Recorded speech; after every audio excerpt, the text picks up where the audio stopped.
Yeah man, nice fruit platter for tomorrow, you see me? Wagwan, what's great? Welcome back to the channel. If you're new here, welcome and thank you very much for stopping by. My name is Chef Adrian Morris and you're watching Morris Time Cooking. We know about sardine, mackerel, chicken neck, chicken back. Nothing I waste, nothing I dash way. So I'm there in the store and see me can grab some fruits. I'll grab one melon for throw up on the fruit tree. It's a nice big melon. Alright, this is a nice melon. I'll grab a tree. This is a nice melon right there. Grab one thing of tangerine. Get some color, you know what I say? And grab some grapes. And grab one thing of strawberry.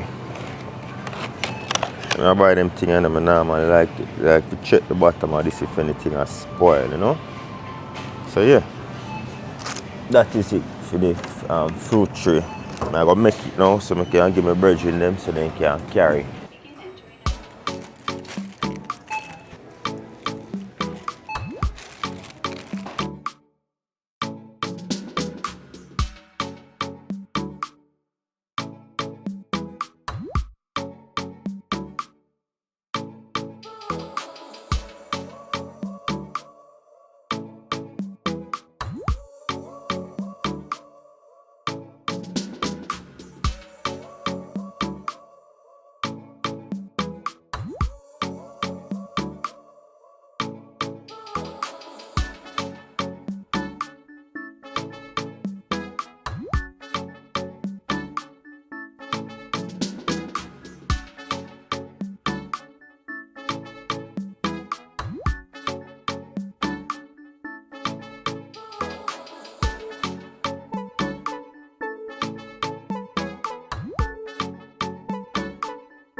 So we have some cantaloupe, we have honeydew, we have watermelon, we have tangerine, strawberry, pineapple and grapes. Yeah man, nice fruit platter for tomorrow, you see me? Yeah man, that is it. 12 o'clock now, I see if I can go to bed right now. Leave a thumbs up on the video, leave a comment below. And say if you love my vibe, don't forget to hit subscribe. Jano, try it out at home. You won't be disappointed. Once again, thank you very much for watching. You see, until next time, safe travel on the gravel. And go and big up on yourself.